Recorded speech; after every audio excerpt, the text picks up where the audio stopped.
नूरजहां ड्रामे की आने वाली एपिसोड्स में आप देखेंगे नूर बानो किसी सूरत पर कागजात पर साइन करने से इनकार कर देती है। रात तुम जानते हो कि जीते जी मेरे बाबा किसी हाल में भी उस हवेली को तुम्हारी माँ के हवाले नहीं करना चाहते थे और उनके जाने के बाद तुम्हें लगता है कि उनकी बेटी इन कागजात पर साइन कर देगी। नूर बानो तुम जानती हो मामा को वो किसी हाल में भी इस फैसले से पीछे नहीं हटेंगी। मुराद तुम भी जानते हो कि उस हवेली से मेरे बाबा की यादें जुड़ी हैं। तुमने तो कहा था कि हर मुश्किल में मेरा साथ दोगे। अगर इस छोटी सी बात की वजह से घर में इस कदर हंगामा हो जाता है तो इसमें मैं जिम्मेदार नहीं। मैं तुम्हें पहले भी बता चुकी हूँ कि इस कागजात पर मैं साइन नहीं करूँगी। फिर नूरजहां काफी ज्यादा खुश होते हैं क्योंकि उन्हें लगता है कि मुख्तियार साहब के इस दुनिया से जाने के बाद उस हवेली का कुछ हिस्सा अब उन्हें भी मिल जाएगा। लेकिन वो तो जानती तक नहीं कि नूर बानो उनका यह ख्वाब कभी भी पूरा नहीं होने देगी, क्योंकि वो तो हकीकत जानती ही है कि उसके बाबा के इस दुनिया से जाने का असल जिम्मेदार कोई और नहीं बल्कि हुनैद और मुराद है। और तो नूर बानो जानबूझकर मुराद के और ज्यादा करीब हो रही है ताकि वो मुराद को अपनी माँ से दूर करवा सके। यहाँ तक कि वो तो हुनैद और मुराद के दरमियान इस कदर फासले बढ़ाने की कोशिश करेगी जो नूरजहां किसी सूरत पर बर्दाश्त नहीं कर पाएंगी। उन्होंने हमेशा अपने बेटों को जोड़ कर रखा है, लेकिन नूर बानो किसी हाल में भी उन्हें इस तरह गठे रहने ही नहीं देगी।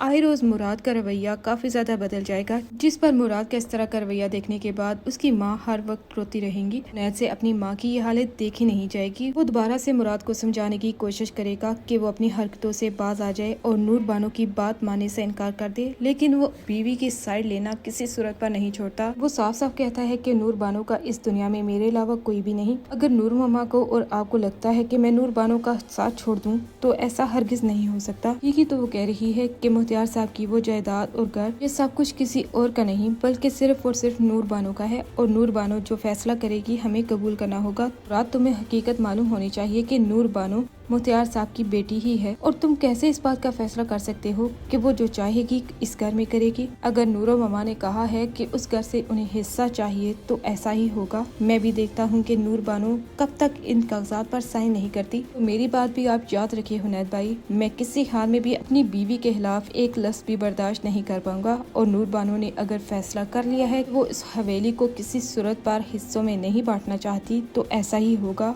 वो मुख्तियार साहब की जायदाद है। नूर बानो मुराद से साफ साफ कहती है कि वो हिस्सा किसी और को नहीं बल्कि तुम्हें और मुझे ही मिलेगा। इसीलिए वो मुराद को इस कदर लालच में डाल देती है कि मुराद अपने भाई के सामने ही खड़ा हो जाता है। और नूरजहां इस चाल को समझ जाती हैं। वो दोनों भाइयों को समझाने की कोशिश करती हैं कि वो किसी हाल में भी इस बात को कबूल नहीं कर सकती कि मुराद इस तरह अपने बड़े भाई से इस तरह पेश आने की कोशिश करे। वो सुलह सफाई करने की कोशिश तो करती हैं, लेकिन मुराद किसी की नहीं सुनता, क्योंकि अब नूर बानो ने उसे अपनी तरफ इस कदर माइल कर लिया है कि उसके सामने अब नूरजहां की कोई वक़्त नहीं। आने वाली एपिसोड्स काफी ज्यादा इंटरेस्टिंग होने जा रही हैं।